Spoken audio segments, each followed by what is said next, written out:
ಇವತ್ತಿನ ಕೇಂದ್ರ ಸರ್ಕಾರದ 26-27ನೇ ವರ್ಷದ ಆಯವ್ಯಯವನ್ನು ಕೇಂದ್ರದ ಹಣಕಾಸು ಸಚಿವರು ಮಂಡನೆಯನ್ನು ಮಾಡಿದ್ದಾರೆ.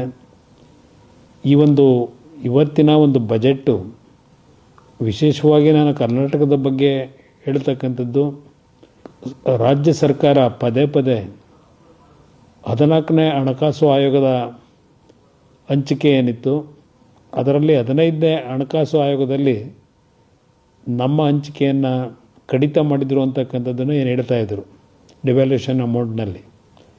ಇವತ್ತು ರಾಜ್ಯ ಸರ್ಕಾರದ ಬೇಡಿಕೆಗೆ ಕಳೆದ 15ನೇ ಹಣಕಾಸು ಆಯೋಗದಲ್ಲಿದ್ದಂಥ 3.67 ಡಿವ್ಯಾಲ್ಯೂಷನ್ ಅಮೌಂಟ್ನ ಪರ್ಸೆಂಟೇಜ್ನಲ್ಲಿ ಈ ಬಾರಿ ಅದನ್ನು 4.17ಕ್ಕೆ ಏರಿಕೆ ಮಾಡ್ತಕ್ಕಂಥದ್ರ ಮುಖಾಂತರ ಸುಮಾರು 63,000 ಕೋಟಿ ರೂಪಾಯಿಗಳು ದೊರಕತಕ್ಕಂಥದ್ದು ಡಿವ್ಯಾಲ್ಯೂಷನ್ನ ಒಂದು ಸೆಕ್ಟರ್ನಲ್ಲಿ. ಇವತ್ತು ಕರ್ನಾಟಕ ರಾಜ್ಯ ಸರ್ಕಾರದ ಈ ಟೀಕೆಗಳಿಗೆ ಉತ್ತರ ಕೊಟ್ಟಿದ್ದಾರೆ. ಅದಷ್ಟೆಲ್ಲ ಇವತ್ತಿನ ಬಜೆಟ್ನಲ್ಲಿ ವಿಶೇಷವಾಗಿ ತೆಂಗು ಬೆಳೆಗಾರರ ಸಮಸ್ಯೆಯನ್ನು ನಾವೇನು ನೋಡ್ತಾ ಇದ್ದೇವೆ. ಹಲವಾರು ರೀತಿಯ ರೋಗದಲ್ಲಿ ಇವತ್ತು ತೆಂಗು ಬೆಳೆಗಾರರು ಸಂಕಷ್ಟಕ್ಕೆ ಒಳಗಾಗಿದ್ದಾರೆ.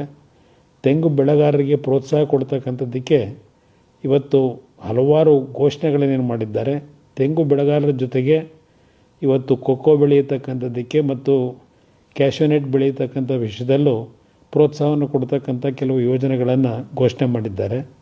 ಅದರ ಜೊತೆಯಲ್ಲಿ ಇವತ್ತು ಹೈದರಾಬಾದ್ ಬೆಂಗಳೂರು ಚೆನ್ನೈ ನಡುವೆ ಎಕ್ಸ್ಪ್ರೆಸ್ ರೈಲಿನ ಸಂಚಾರಕ್ಕೂ ಈ ಒಂದು ಬಜೆಟ್ನಲ್ಲಿ ಒಂದು ಘೋಷಣೆಯನ್ನು ಮಾಡಿದ್ದಾರೆ.